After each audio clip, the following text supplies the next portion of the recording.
کچوا سست رفتار تو تھا ہی لیکن سمت کا تعین بھی نہیں کر پا رہا تھا، اس لیے بے ہنگم ڈیل ڈول کے ساتھ مسلسل ڈانواں ڈول چل لے جا رہا تھا۔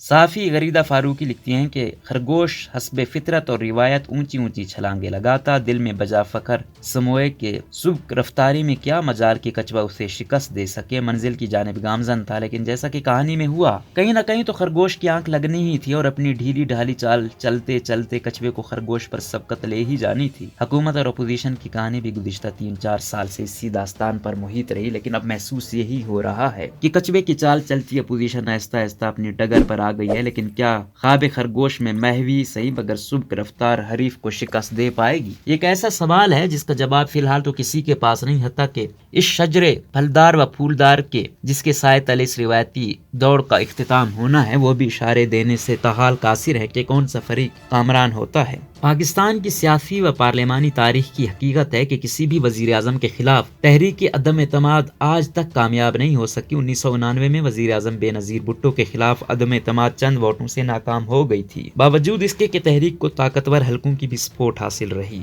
اسی طرح 2006 میں وزیر اعظم شوکت عزیز کے خلاف تحریک عدم اعتماد کو بھی ناکامی کا منہ دیکھنا پڑا۔ دلچسپ امر یہ ہے کہ اب کی بار مرکز میں تحریک عدم اعتماد لانے کی دونوں صورتوں میں تاریخی نتائج سامنے آ سکتے ہیں۔ اگر یہ تحریک کامیاب ہو جاتی ہے تو وزیر اعظم عمران خان پاکستان کی سیاسی اور پارلیمانی تاریخ کے پہلے سربراہ حکومت ہوں گے جو آئین میں دیے گئے اس طریقہ کار کے تحت عہدے سے ہٹائے جائیں گے۔ بصورت دیگر اگر یہ تحریک کے عدم اعتماد ناکام ہوتی ہے تو عمران خان پاکستان کی تاریخ کے پہلے وزیر اعظم بن جائیں گے جو اپنی منتخب آئینی مدت پوری کریں گے۔ کامیابی کی صورت میں تو ظاہر ہے اپوزیشن کے لیے بہت بڑی سیاسی جشن کا سما ہوگا، لیکن ناکامی کی صورت میں پی ڈی ایم میں شامل جہاندیدہ سینئر ترین سیاستدانوں اور پیپلز پارٹی جیسی کائیاں جماعت نے خود اپوزیشن کو پہنچنے والے نقصان کا بھی بخوبی حساب کتاب کر رکھا ہوگا۔ اپوزیشن کی تحریک عدم اعتماد اگر ناکام ہو جاتی ہے تو یہ وزیر اعظم عمران خان کے اپنے دور وزارت عظمیٰ کی سب سے بڑی کامیابی ہوگی، جس سے خان صاحب کو نہ صرف دگنا چگنا حکومتی اور سیاسی اعتماد حاصل ہوگا بلکہ بلدیاتی الیکشن سے قبل تحریک لانے کی صورت میں الیکشنز میں کامیابی کے لیے تحریک انصاف کے مورال میں بھی کئی گنا اضافہ ہو جائے گا۔ کامیابی یا ناکامی دونوں صورتوں میں حکومت اور اپوزیشن دونوں کی ساکھ تحریک عدم اعتماد کے داؤ پر لگی ہے۔ حالات و واقعات کا باریک بینی سے جائزہ لیا جائے تو بہت سے معاملات اس مرتبہ مختلف نظر آتے ہیں۔ یہ بھی حقیقت ہے کہ عدم اعتماد کا آپشن پیپلز پارٹی کا ہی دیا گیا تھا، لیکن گزشتہ برس نون لیگ اور مولانا فضل الرحمان کے تحفظات ہونے کی بنا پر یہ عملی جامے کے قریب تر بھی نہ پہنچ سکی، جس کی ایک بڑی وجہ مقتدر حلقوں سے متعلق مذکورہ سیاسی جماعتوں اور ان کے قائدین کے تاثرات تھے۔ لیکن گزشتہ سال اور آج کے درمیان پلوں کے نیچے سے بہت سا پانی بہہ گیا ہے، خاص طور پر مولانا صاحب کی جماعت کو خیبر پختونخوا میں ملنے والی انتخابی کامیابی اور نتیجتاً مولانا کا فرط مسرت میں نیوٹرل کہہ کر اظہار تشکر اور کل کی P D M press conference میں دو مختصر مگر اہم جملے: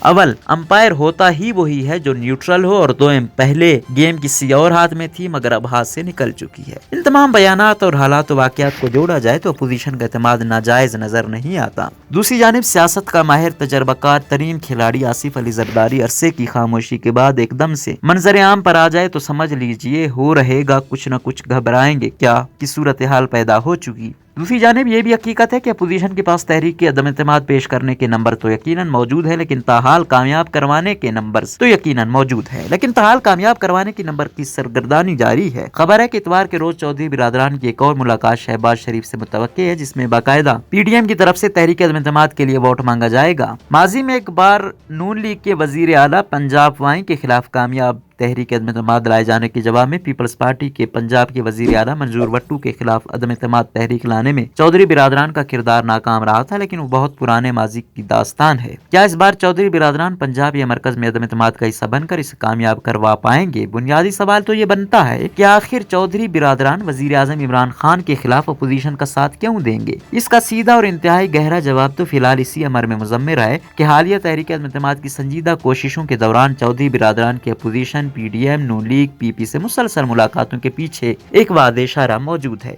اول یہ اشارہ اگر نہ ہوتا تو گجرات کے چودھری صاحبان کبھی بھی اپوزیشن سے بار بار ایسی ملاقاتیں ہونے کی نوبت ہی نہ آنے دیتے۔ دوئم، کاف لیگ گورننس اور مہنگائی بے روزگاری کے معاملات میں 12 حکومت سے نئی ناراضگی کو ریکارڈ پر لا چکی ہے۔ سوئم، عین ممکن ہے کہ تبدیلی کی صورت میں پنجاب میں وزارت اعلیٰ کاف لیگ کے حصے میں آ جائے، جو امکانات سے بعید بھی نہیں۔ کاف لیگ اگر اپوزیشن کا ساتھ دینے پر راضی ہو جاتی ہے تو ایم کیو ایم اور دیگر حکومتی حریف جماعتوں کا اپوزیشن کے ساتھ جا ملنا کوئی بڑی یا مشکل بات نہیں رہ جائے گی۔ اس صورتحال میں بلوچستان میں حکمراں جماعت باپ کے ایک اہم رکن کا حالیہ بیان بھی مد نظر رہے، جو کہہ گئے کہ اب ہمیں اشارے ملنا بند ہو گئے ہیں۔ آنے والے دنوں میں اس سیاسی دوڑ میں کون جیتتا کون ہارتا ہے واللہ عالم بالصواب، لیکن خرگوش اور کچھوے کی کہانی کا انجام انتہائی قریب اور دلچسپ ہے۔